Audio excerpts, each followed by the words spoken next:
How to get back to songwriting. Hey, songwriters, I'm Chad Shank, and today we're talking about that ache that you get when you've stepped away from songwriting for a little too long. You know that ache when you're still thinking about it? Sometimes you're thinking about it every hour, every day, but something keeps you from picking it back up. Maybe life got busy, maybe the fire burned out for a while, or maybe it just started to hurt too much to try. So if that's you, I want you to know that you are not alone. So many songwriters drift away from their art at some point, and we really don't talk about it much. But it happens quietly and in the little ways.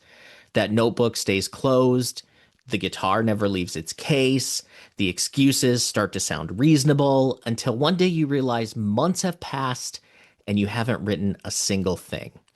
So then comes this guilt, right? It's that sneaky whisper that says, maybe I lost it. But you haven't lost it. You've just been living, gathering the material that you didn't know that you needed yet.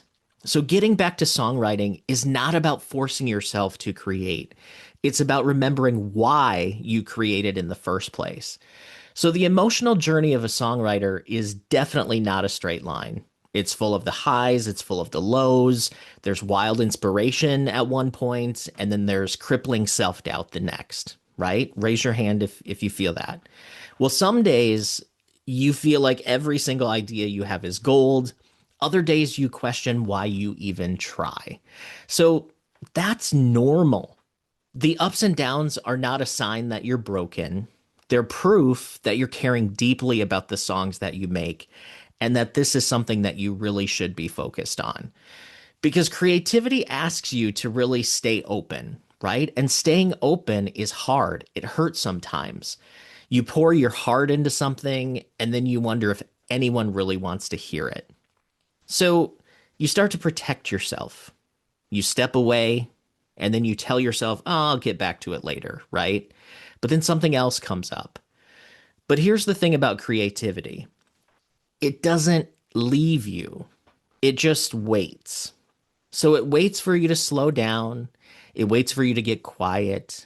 And then when it's time for you to look up again, it's there waiting for you.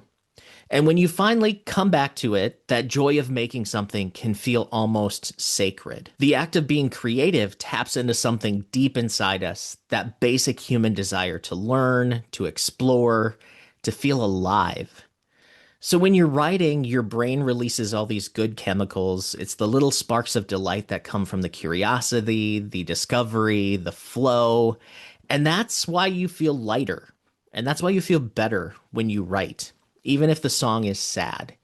It's your mind basically saying thank you for coming back to that creative core. So the creative process can also give you peace. So songwriting becomes your sanctuary. It's a safe place where your emotions can move through you instead of staying stuck. The sadness, the anger, the love, it all has somewhere to go. And when it does, you will start to feel more balanced again. So that's why you miss it, even when you don't realize that you do. Because writing songs and recording this video with a fly flying around, writing songs isn't just about making music, right? It's about reconnecting with the part of yourself that tells the truth. So if you've been away from songwriting, start small. Don't put that pressure on yourself to write something great. Just write something that's honest, real, and tiny, right? Pick up your guitar, your piano, or your phone's voice app and hum a line, just one line, a few notes. Jot down one lyric that feels real. It's not about the quality and it's not about the quantity right now. It's about that motion. Because once you start moving, the spark has a chance to return. And when it does, it might show you how much you've missed this. The quiet magic of creating something from absolutely nothing. It's the way a chord progression can feel like a heartbeat, the way a lyric can finally say what you've been carrying for months. And that's what you're finding your way back to. And give yourself some grace. This is not something you have to rush. You don't need to prove anything to anyone. Just make some room for your songs again, and they will start showing up. So if you've stepped away from songwriting, maybe this is your sign to return, not with pressure, but with peace. Because the next song that you write might not change the entire world, but it may remind you of who you are. And it might remind you that you are alive. And that's where all the best songs begin. So I appreciate you watching this channel. Like and subscribe. And I want to let you know that coming up, I am going to be doing monthly free Zoom workshops. If you want to register and make sure you find out about them, please join the free online community at athomesongwritingcourses.com. And we'll see you in the next video.